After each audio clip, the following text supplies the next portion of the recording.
Hey guys, how's it going? And welcome back to another episode of Out in the Blind. And it's raining. It's not heavy rain, so apparently the deer will still move in this. But they're gonna definitely lose their sense of hearing a little bit, so I can actually get away with talking a little bit louder than a whisper, obviously. I came out this morning and of course it wasn't raining, it was kind of like misty here and there by the time I left. Closer to 11 o'clock, but I've been out here since about 7:30 this morning, and of course nothing. But last night we did have a bunch of does up off and on during the night, which is good. It's ongoing. We had a buck actually around 2ish in the morning a couple nights ago. That was encouraging. 6-pointer for sure. Could have had 2 more points, but he didn't turn his head to the camera for us to see any front spikes, like the short ones, because those actually apparently count. If you can fit a ring on it, it's considered a spike. So definitely a 6-pointer. But I think he got shot yesterday from my neighbor, because all of a sudden my neighbor's out there down the bottom of the field with his side-by-side and a chainsaw. So he must have been quartering them up. So I don't know if it was a deer or a buck, but anyway, my buddy that hunts with me, he went down to the field. He didn't see much himself other than the side-by-side and the chainsaw, so who knows what was going on there with that. And then the other neighbor behind us that hunts, he's got like a tree stand kind of blind, right? And permanent fixture, you can camp out in the bloody thing. But anyway, he was out on his 4x4 making all kinds of noise with the kids, and it's like, it's hunting season, like, shh, you know what I mean?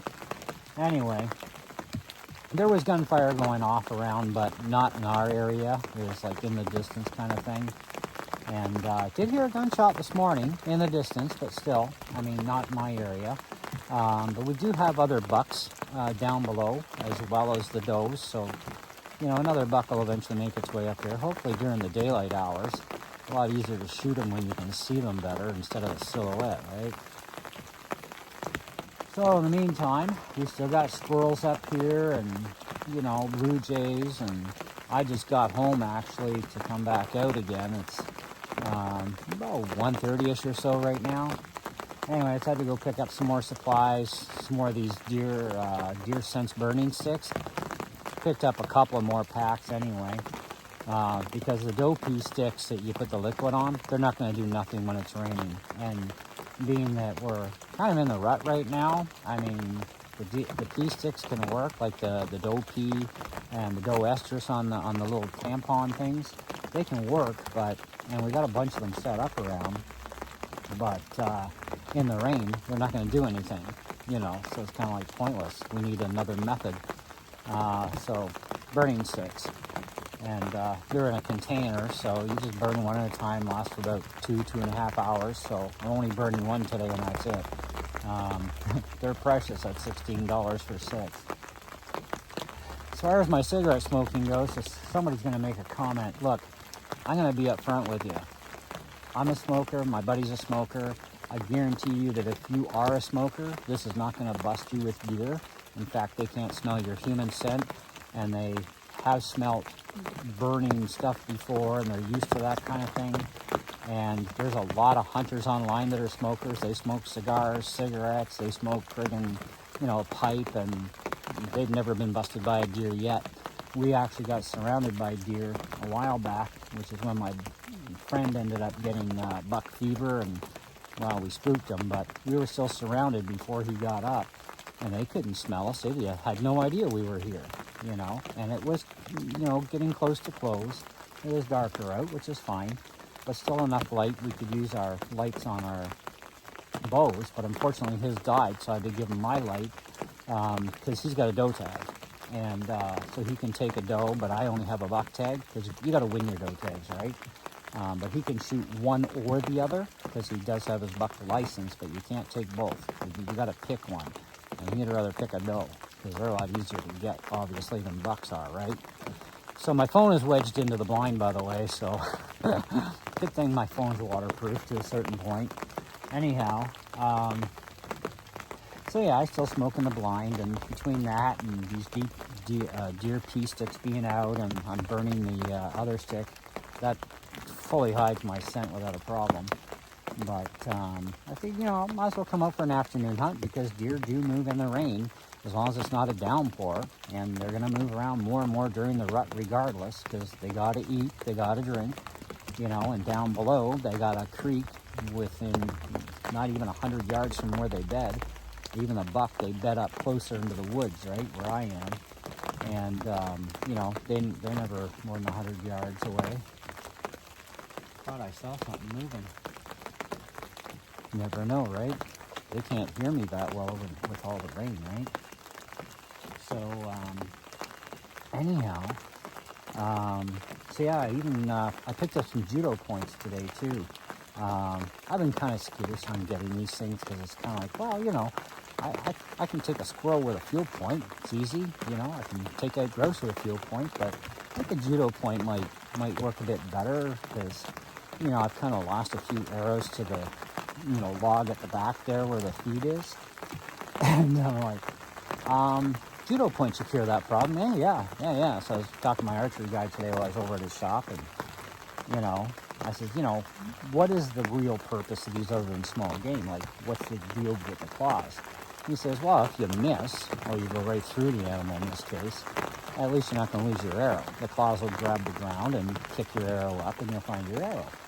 Right? I said, okay, well, and at least they shouldn't go into the log. And he says that even if it does hit the log, it's not going to go right in. You'll get it out. Where broadheads and field points, you're not getting them out of the log unless you cut them out.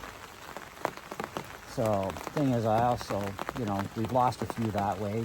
Lost a broadhead myself, and I've lost a couple of field points off arrows, so I've literally lost 3 arrows so far. So, but I've also got my share of takes, so either way, even game. Besides, not like I can't buy more arrows when I need them, so, and besides, I got tons of them in the house anyway. So anyways, guys, I don't know what kind of time frame we had here. Only not even 8 minutes. So, yeah, I figured I'd come out for this afternoon until close, and, it's only a couple hours, but I don't usually hunt in the rain. I mean, getting caught in it's one thing, but I came right out into it, and I figured, if you're not here and the deer are, you miss. And if you are here and the deer come, you can get one. If you're here and they're not here, well, you still don't get one. But you know what? If you're not here, what chance have you got, right? So, figure, well, why not? Let's try hunting in the rain. And like I said, it is the rut time too, so you never know. And the rain will calm down shortly, and it's going to taper off a bit more. It's not downpouring, like I said, so they'll come out in this to a certain point, I guess, but we'll see. The only way to know is to try it. That's the thing. It's kind of like hunting in the snow, right? They're going to be quiet. They're not, and they'll hear you easily, because snow is snow, right? But you're definitely not going to hear them coming in the wintertime in the snow. Or if you do, well, you might. But I don't know. Guess we'll find out if it snows enough between now and December 15th, because we only have till the 15th to get our deer, and then we're done for the season. So hopefully we don't eat deer tag or buck tag soup, you know what I mean? But it's a risk you take. But very encouraging that buck did come, and hopefully more will come up to the feed. And as long as we keep putting out the food, they're going to keep coming. We talked about this whole thing of cutting back, and it's actually too late in the season to do that to them.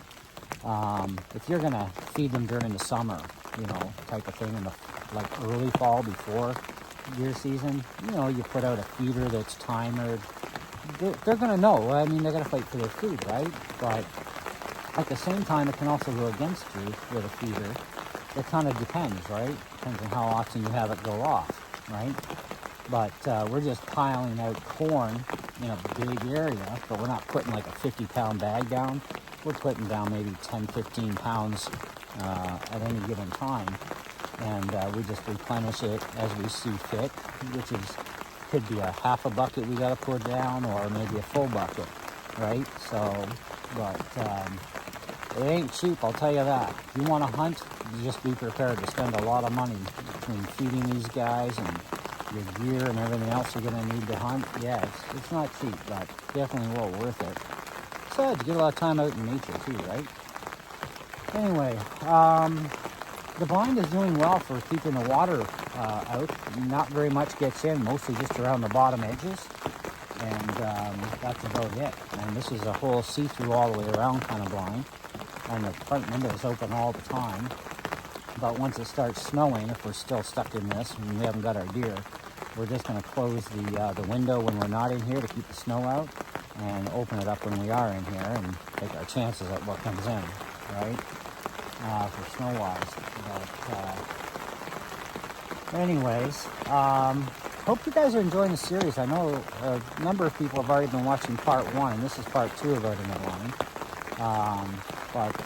Yeah, we're going to keep this series up, and you know, once I do get a deer, if I get a deer, you guys will definitely know about it. I'll either put some snapshots up, or we'll do a video, whatever. We'll figure it out at that time, how we're going to do it. But in the meantime, I'll let you guys go for now.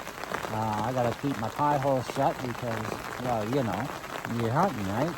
And so we'll definitely catch you guys in the next video too. And when I get a chance to try out these judo points, I'll let you know how they actually do. I brought them out here with me in case I see some squirrels, because, well, squirrels in season right now too. And, you know, so we'll see how they do. Maybe I'll find a grouse and get a grouse, you never know. Anyway, thanks for watching. See you in the next one. Ciao.